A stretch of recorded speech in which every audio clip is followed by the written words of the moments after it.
Guillaume Canet s'est complètement métamorphosé pour les besoins d'Au nom de la Terre, son nouveau long-métrage.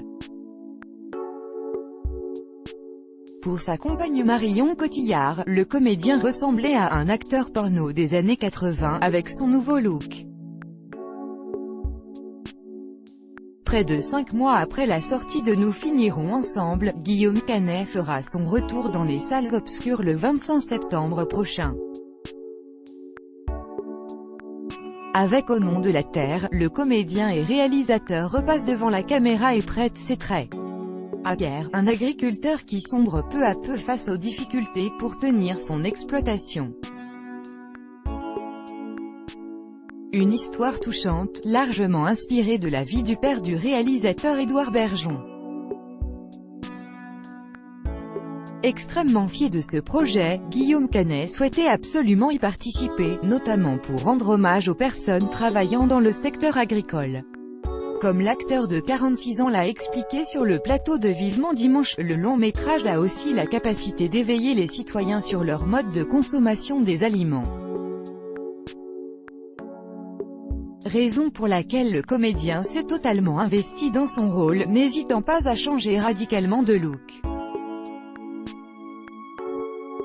La première fois que vous apparaissez sur cet écran, c'est tout à fait saisissant, vous êtes chauve, vous avez perdu vos cheveux, ah! Ainsi dénotait Michel Drucker, un acteur porno des années 80, je me rasais la tête tous les jours, a ensuite fait savoir Guillaume Canet. J'ai eu une année un peu compliquée quand même, il faut le savoir.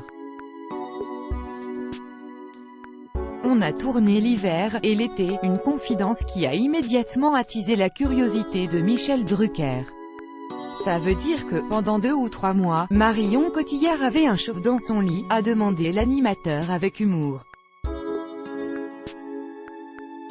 Non seulement elle avait un chauve, mais avec une moustache, a répondu le papa de Louise et Marcel.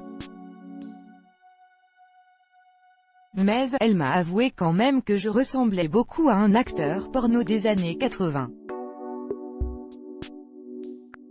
J'étais d'abord surpris qu'elle puisse connaître des acteurs porno des années 80, et que ça lui plaise en plus.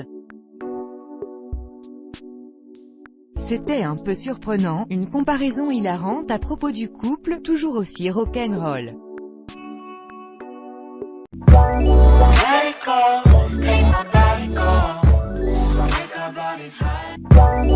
Let it go.